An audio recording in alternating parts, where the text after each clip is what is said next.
erguendo-se da ceia, jarro e bacia tomou, lavou os pés dos discípulos, este exemplo nos deixou.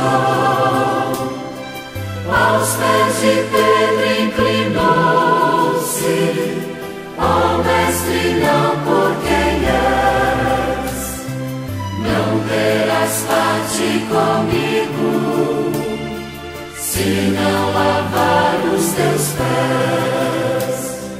Não terás parte comigo, se não lavar os teus pés.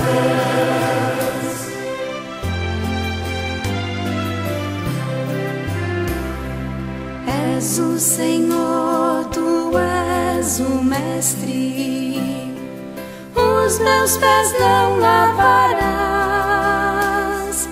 O que ora faço não sabes, mas depois compreenderás. Se é o vosso Mestre, Senhor, vossos pés hoje lavei. Lavai os pés uns dos outros, eis a lição que vos dei. Lavai os pés uns dos outros, eis a lição que vos dei.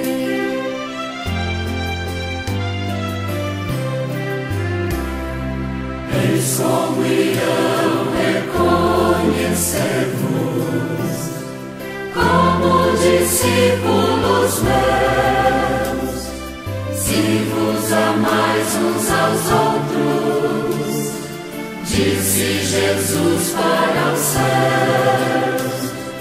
Dou-vos novo mandamento, deixo partir nova lei, que vos ameis uns aos outros, assim como eu vos amei, que vos ameis uns aos outros, assim como eu vos amei.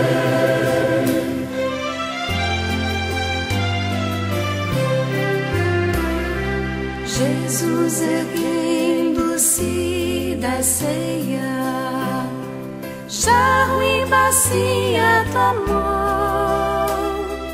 lavou os pés dos discípulos, este exemplo nos deixou.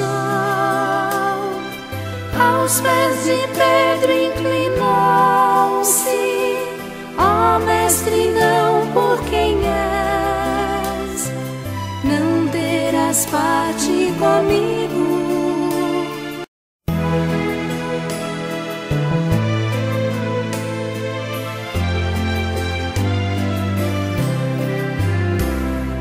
Jesus erguendo-se da ceia, jarro e bacia tomou, lavou os pés dos discípulos, este exemplo nos deixou. Aos pés de Pedro inclinou-se, ó Mestre, não por quem és, não terás parte comigo, se não lavar os teus pés. Não terás parte comigo, se não lavar os teus pés.